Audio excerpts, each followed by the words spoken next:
Hey, welcome back everyone. It is now September 5th of 2022, and not only are we getting closer to other Star Wars shows out there, like Star Wars Andor, The Bad Batch Season 2, Tales of the Jedi, but we also have a lot of other surprising Star Wars announcements on the horizon as well at Disney Plus Day and D23 that's really going to go beyond those shows that are releasing this year. This is Mike Zero. Make sure to subscribe if you're new to the channel for future Star Wars updates. Also, by the way guys, make sure to drop a thumbs up on this video to support the channel. I thank you also very much for the kind support. It is greatly appreciated. Now, given that The Mandalorian Season 3 and 4, they are being worked on back to back, let's not forget about this, that those two seasons are going to be pretty much working together hand in hand, even though that they will have a time jump.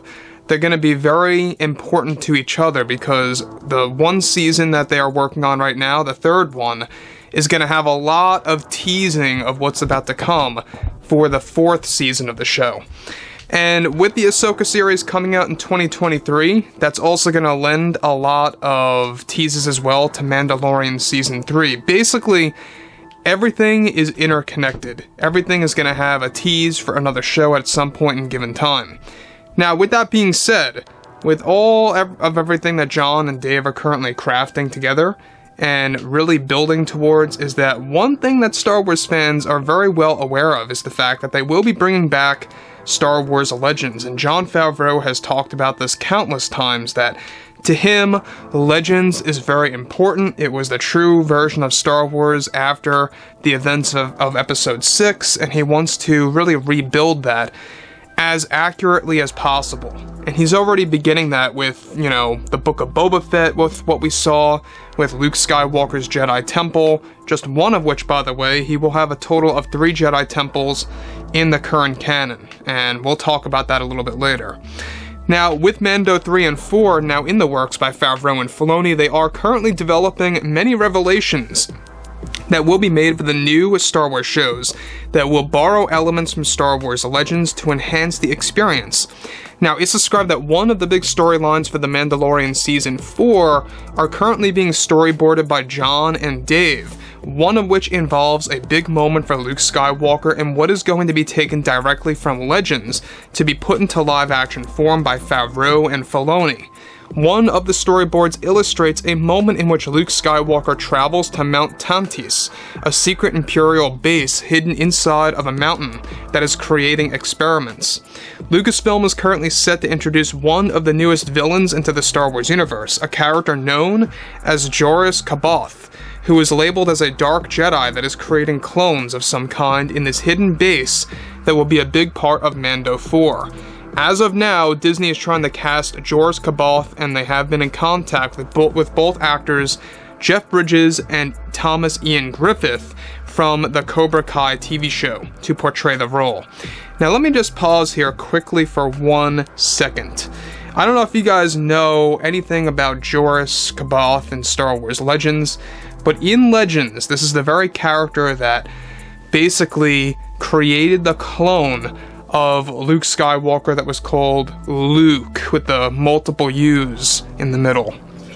Now, given that Joruus was once a Jedi, but his clone self was a dark Jedi in a sense, this is something truly amazing, because what John and Dave are doing is that they are taking a lot of elements from Heir to the Empire, which by the way is the story where Joruus comes from in Legends, so if you guys are very knowledgeable about that, you'll be very happy of what's about to happen in 2024 during the holiday season, which by the way is when they want to debut Mando 4, as long as there's no delays or any kind of setbacks in between. Hopefully not, because if so, that means we won't probably be getting this until 2025.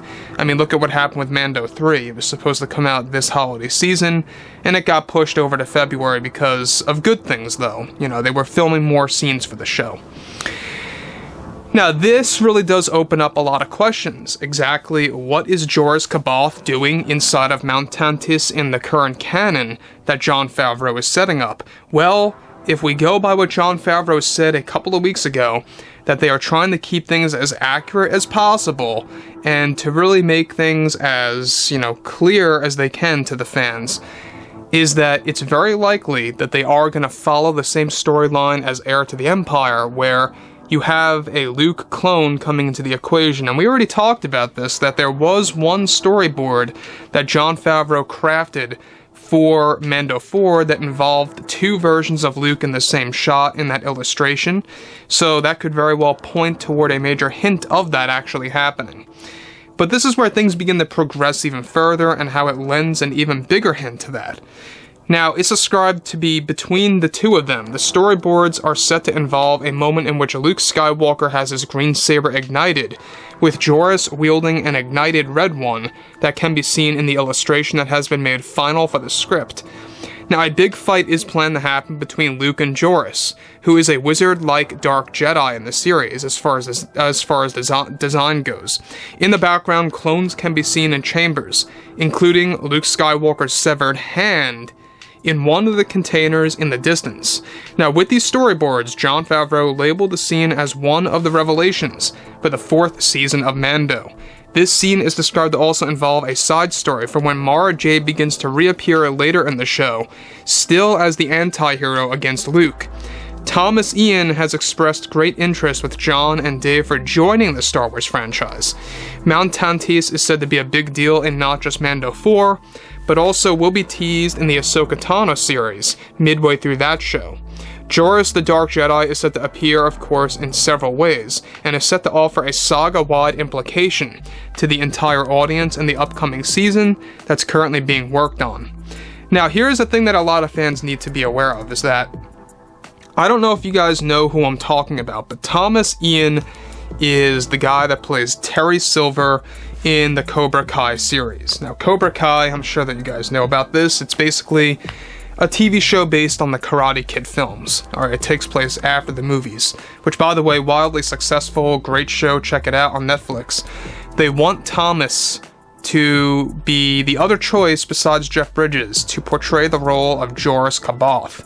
Now, if you don't know what Joruus looks like, you know, we went over a couple of images in this video. He's a very wizard-like Jedi, very wise looking, but he's not a Jedi per se. I mean, this is a Jedi that was once one that was cloned and became a dark Jedi. So basically, Heir to the Empire elements being thrown in to Mando 4, and I think that this is a big deal. And if you guys check out the Bad Batch finale, they tease this. They actually do tease Mount Tantiss in one of the final shots. You can see ships going toward the mountain, and it really sets a lot of things up for what's about to be unveiled. Now, that, of course, is well before the events of Mando 4, so who knows what they were doing during the times, you know, well after Episode 3. So with that being said, do I think that Jeff Bridges and or Thomas Ian deserves the role of Joruus? I think that it's both great casting. I'm just not quite sure who they're really going to choose. I think that if they wanted Bridges, it would make sense because he's already been involved with Disney. He's been in Tron Legacy, which is a Disney movie, so that would make sense. But on the other end, I think that Thomas Ian, given that he has played such a villainous role already, fits the character and is a better choice, in my opinion. I think that he would be a better actor to play the role. So overall, guys, you know, drop a comment below. Let me know what you guys have to say about this below in the comments, and if you guys did enjoy the content for today, make sure to drop a thumbs up on this video to support the channel. I thank you all so very much for the kind support, and I'll catch you guys next time.